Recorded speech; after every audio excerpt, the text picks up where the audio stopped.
didn't mean to alarm you, sir, I swear to you. Get up. I didn't think anyone would... Not at this time of night. What are you doing out here, anyway? I can explain.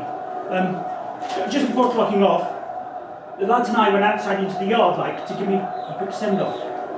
Today's my last day. I'm retiring, so as I can look after my mother. Not that strictly relevant. Anyway, when I went back to pick up my things, there was this piece of paper, official paper, pinned to the wall. Matter of urgency, it said, instructing us to dig a ditch. I went straight back out to get the others, but they'd already disappeared and... Well, why are you digging here? This is my private area of the garden. I was just going by what it said on the map, sir.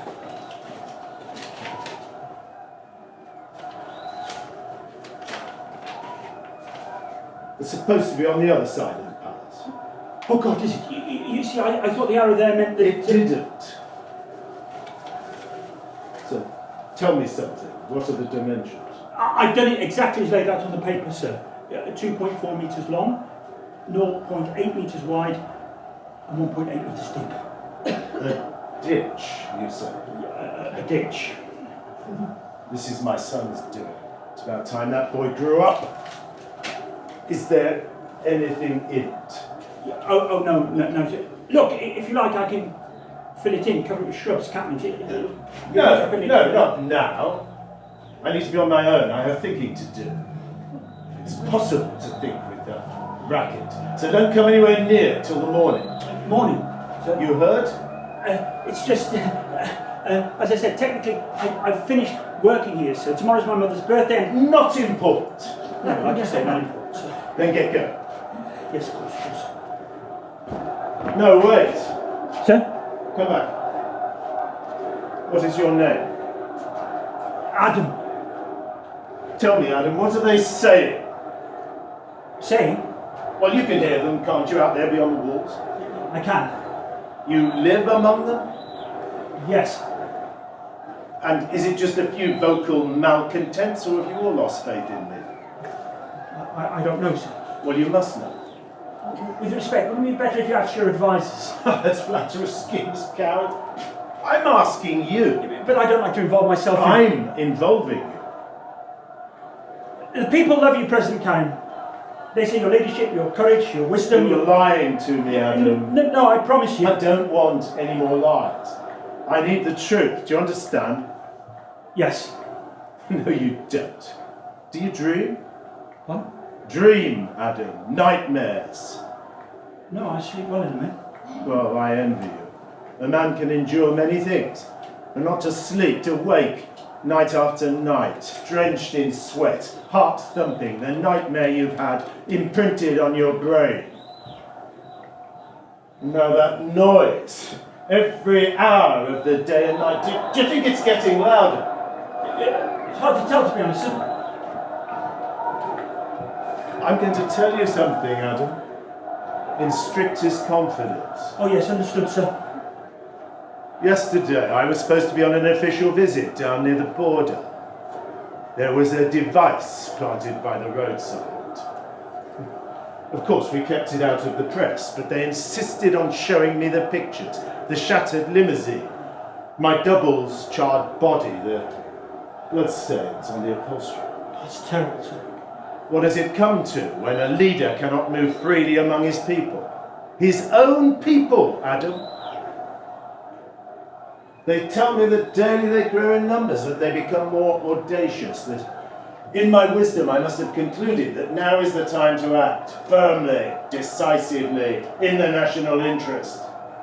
But when I look into the eyes of those who proffer such advice, I see no trace of the national interest, only self-interest, fear, base animal instinct for survival. Forgive us, Your Excellency, can't you see there is no alternative? Well, on that point, they are mistaken. There is always one alternative. And that's why you find me out here at this unseemly hour, wondering whether or not to take it. And the truth is, for all my intelligence, education, experience, I can't for the life of me decide what to do. I need your help, Adam. Me, sir? Oh, forgive me, I am unworthy. Yeah, but here you are, anyway, so go on, counsel me. Well, what is wrong with you, man? I don't know. Oh, that damn pervasive fear. Papa told me often that a leader cannot have friends. He must remain aloof, must make sure that everyone fears him, and that advice has stood me in good stead until now. But now, when I most need the truth, I find that people are too afraid to speak it. Are you afraid to speak, Adam? Yes. Then I have no alternative but to unburden you of your inhibitions. Whatever happens tonight, you will die. Oh, no. No. Please. There's no point in begging. Your fate is sealed. But I am handing you the power to determine mine and that of our nation. I don't want that power. Well, neither did I. I was happily practicing as an oncologist until my brother died. Now listen. We will talk. And when we have talked, if you determine that I'm convinced I should capitulate to the rabble out there, then you have my permission to pick up that gun, shoot me, and throw me in that ditch. Shoot you? I don't think that will let you off with it. Not killing me, because my security detail will see to that. But I couldn't possibly take someone else's life. In which case, tomorrow, I will do what my advisors tell me, and I will use any and every means at my disposal to crush those who stand against me. And you, my friend, will be the one who ends up in the ditch. But my mother, she will die of a broken heart. I'm her only surviving child, the only one who didn't die in stillbirth. Oh, Silence! There's no room for sentiment here. Papa taught me that the individual matters little when weighed against the interests of the nation. So I don't want to hear any more pleading or sob stories about your mother. What I need from you is that you speak your mind and help me to do the right thing by our people. Understood? yes. So tell me, why are they angry? Tell me. I'm waiting.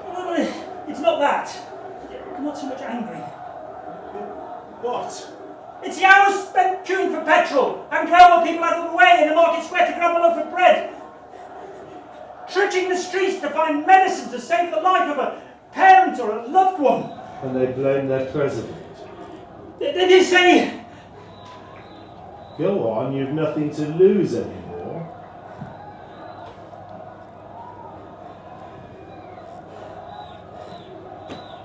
They say you've brought it on yourself. Well, by refusing to submit to the imperialist powers, by failing to grant a burger franchise on every street corner, by insisting on our nation's right to develop the weapons to defend itself. Are you telling me any of that is wrong? No, not wrong. What then? Well, couldn't you maybe, for the sake of the people, reach out to our enemies, try and find some sort of compromise? Compromise? One can no more compromise with them than an antelope can with a lion.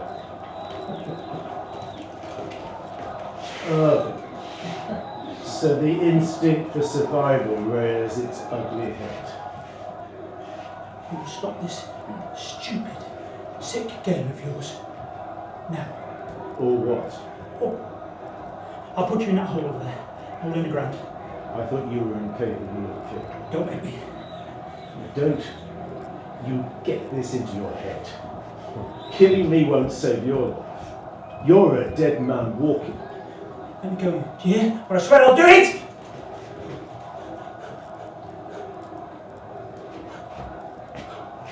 Not without this, you. So you might as well put that back down. But don't worry. You will get your chance. When we have had our conversation, one of us will pick up that gun, load it, and fire it. But it will not be to save our own skin. It will be because that is in the best interests of the nation. Is that clear?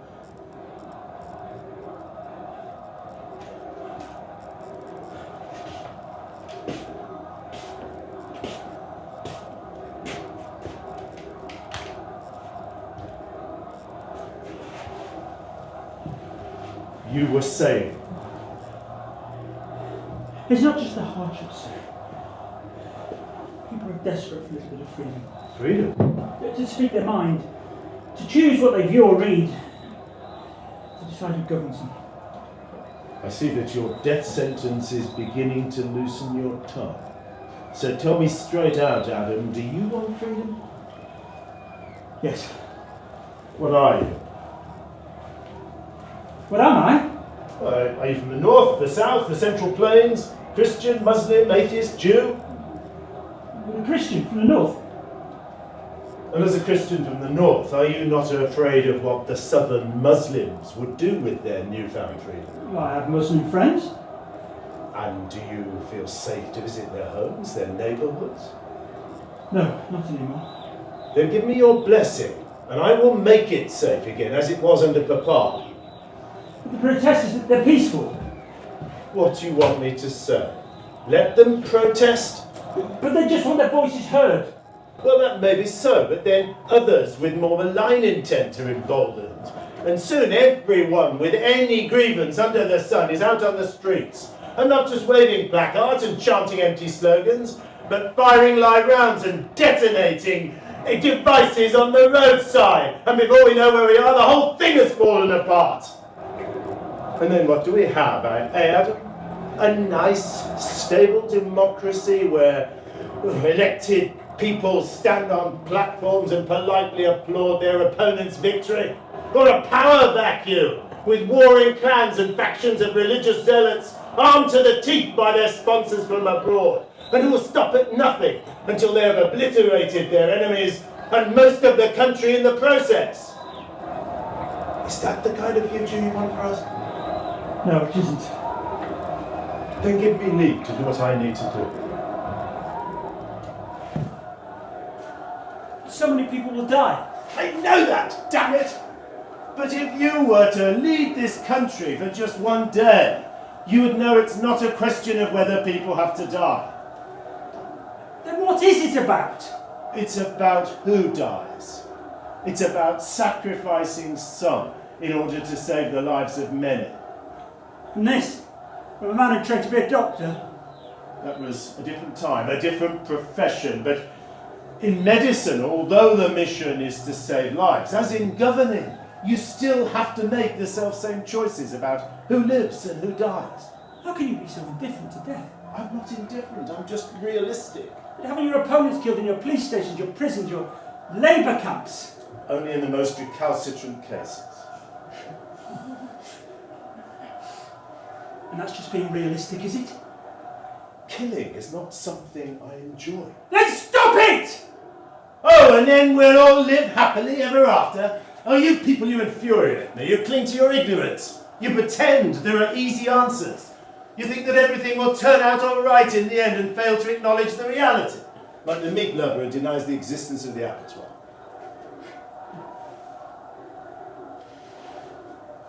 Are you even listening to me? What? What is it? Just think. Been looking forward to this day for so long. Crossing off the days in my calendar. Making plans. For my mother's birthday, I had a surprise lined up. A little plot of land I bought just near our apartment. The idea was I'd use my retirement to make a garden for her. I was hoping to put her in a chair and take her down there. We could sit with a glass of wine. Watch the world go by. I was going to tell her tomorrow. She would have been delighted, she would have, but now... Look, we really don't have time for this. Don't you understand? She doesn't have anyone else. I told you before, it's not important. Then who will plant a garden? Who will fetch her medicine? Who will help her to the bathroom? For the last time, I don't want to hear any more sob stories about your mother. We're determining the fate of the nation here, and under the circumstances, I don't give a jot whether the old girl lives, dies, or pisses herself. Oh!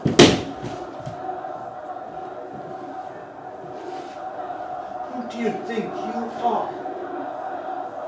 If you ever lay your hands on me again, I swear I'll have you... What? I'll be killed? Not already a dead man walking. Just look at you. I hadn't realised it before. Realise what? How ordinary you are. Stripped of your tailored suit, your medals, your gang of minders. You can walk down any street.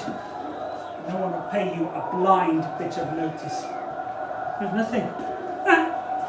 To think we used to fear you, this little man, hiding behind his palace walls, barking out his orders, getting people to do his dirty work he didn't have the balls to do himself. No, that isn't so. Isn't it? No, Papa made sure of that. Show me. No. I said, tell me. What difference does it make? Well, it may help me decide whether I allow you to go on killing. That's what this ditch game of yours is all about, isn't it?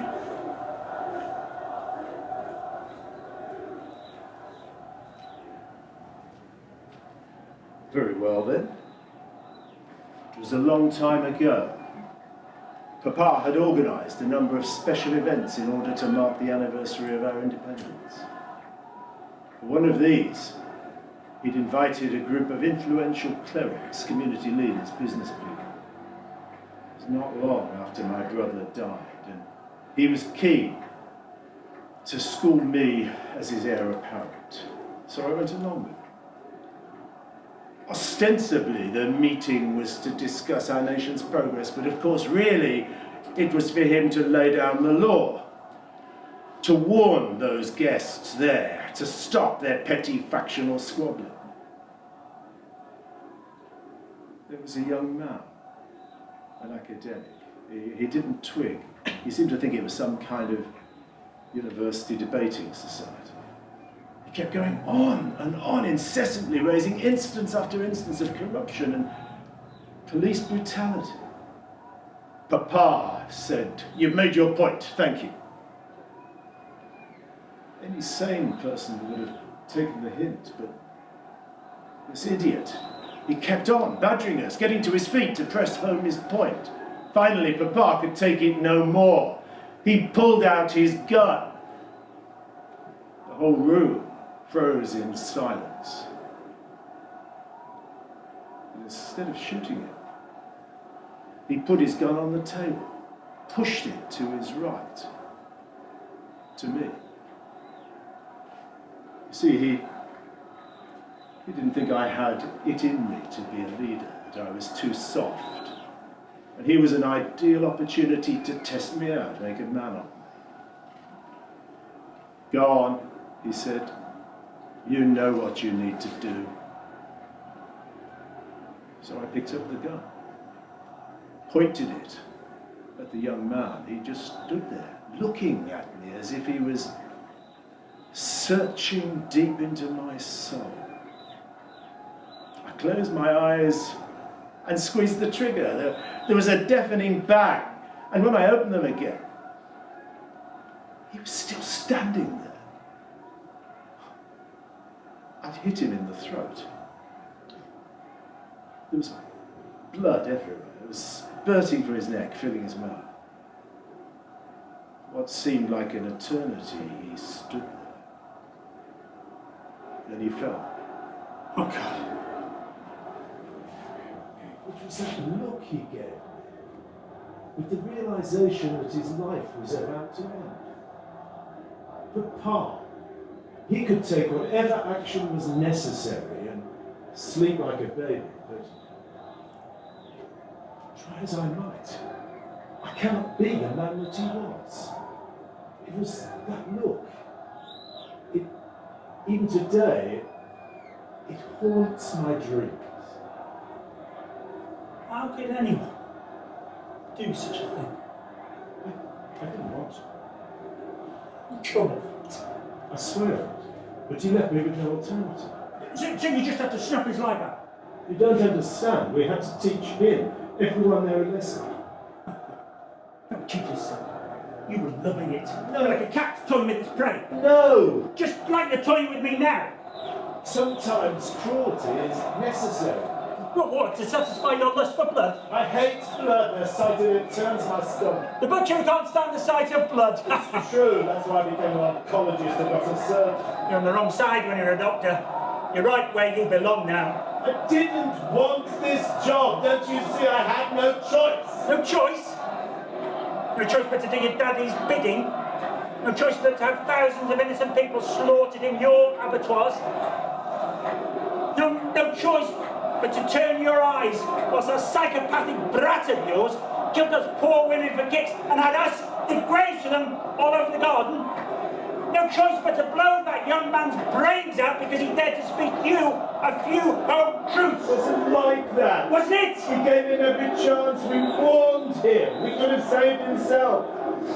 But he wouldn't shut up. Oh, why can't you all just shut up? Sorry? No pity. A leader must not allow his own misfortune to cloud his judgment. Otherwise, I'd have picked up that gun a long time ago and ended my wretched state. And the same goes for you. Do you hear me? You must not pick up that gun out of pity for me. But only if you conclude that our nation is better served by my death than by letting me live. They're on the march. It's already too late. No, it isn't. Not by a long way. Can't you hear it in their voices? The passion, the determination. What a passion and determination when faced with live rounds. Bullets don't stop them anymore. They've lost their fear. If bullets don't work, there are other means. Sorry? Other ways to make everyone fear me again. What means? Means that are sure to be effective, but are so hideous that I don't know. That's why I need your blessing. Ask you again, what do you mean? Weapons. Secret weapons. Dropped from the sky. Weapons that will obliterate the traitors, their homes, and their communities. No! And that will end this unbearable din once and for all. No! What? And this has to stop! Enough! Wait. But wait a moment. Are you sure you've thought this through? Yes! You're determining the fate of our nation here. I know that. You are repelled, quite rightly, by the methods that I describe, but they are nothing compared to the devastation that those who vie to fill my shoes will make across this land of ours. You may be right. You'll know more the answer than they are. Then what is the answer? I don't know! What I do know is... Yes, what do you know? See, in the garden, sometimes we build bonfires to get rid of the dead leaves and the pruned branches. And when the fires finally burnt out, where the vegetation once stood, all that's left is a pile of ashes. Anybody would think that nature had been eradicated forever. But then weeks, months later, green shoots start to poke their way through. Before we know it, they've taken back the ground. So much so that there's not even the slightest sign the bonfire ever happened. You see, even in the most unpromising situations, where life has this funny knack of finding a way. Still blindly hoping everything will turn out all right in the end, I say. Sometimes hope is all we have left. Hope. Is that your final word on the matter? Yes. Then it would seem that our conversation is at an end. You know the rules of our game. I know the rules.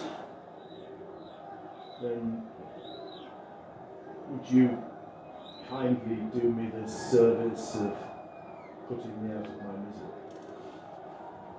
President Karim, Yes? now that we've both come to our decision, is there any point in...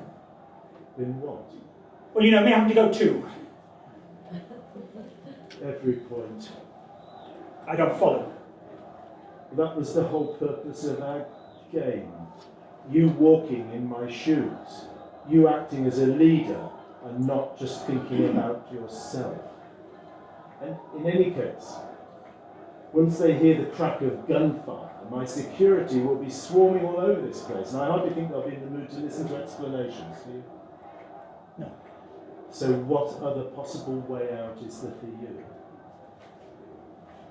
Well, Yeah, I see what you're saying. just accept it and console yourself with the thought that unlike the vast majority of your fellow creatures, your life will not have been in vain. At its conclusion, in a small way, you will have helped to shape the course of history. I guess. So are you ready then to take your place in the pages of history? Yes. Then let's get it over.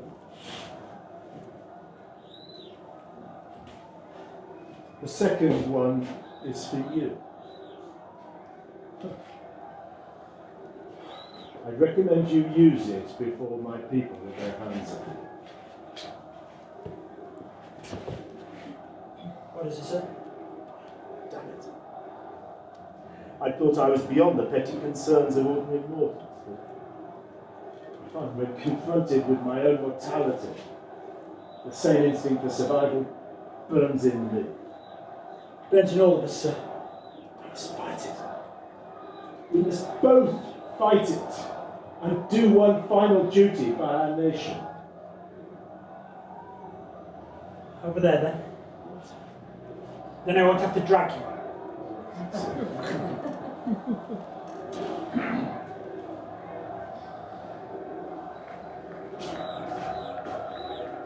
The buttons. Pardon? I must fix them. It's all right. Take as long as you need. Thank you. And Adam, would you mind, afterwards, mopping up the blood as much as you can? I'd hate them to find me in a disorderly state. I understand. I'll say what I can do. Thank you. Thank you, Adam, very much. Kneel down.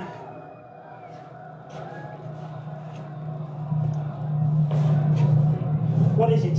I'm frightened. Don't be. We'll be over soon. No more sleepless nights. No more bad dreams. No. You will make it clean, won't you? I promise. Hold the gun with both hands. That was the mistake I made. As a young man. Don't worry. I'll use both hands. Now close your eyes.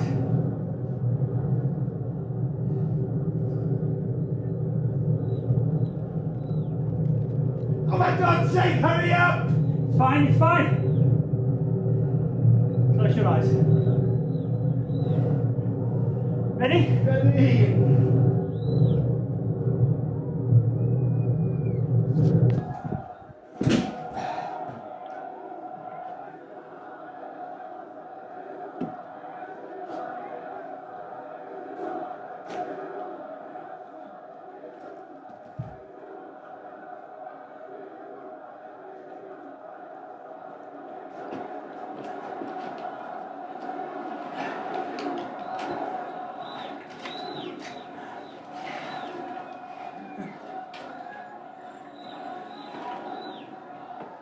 Sorry, sir.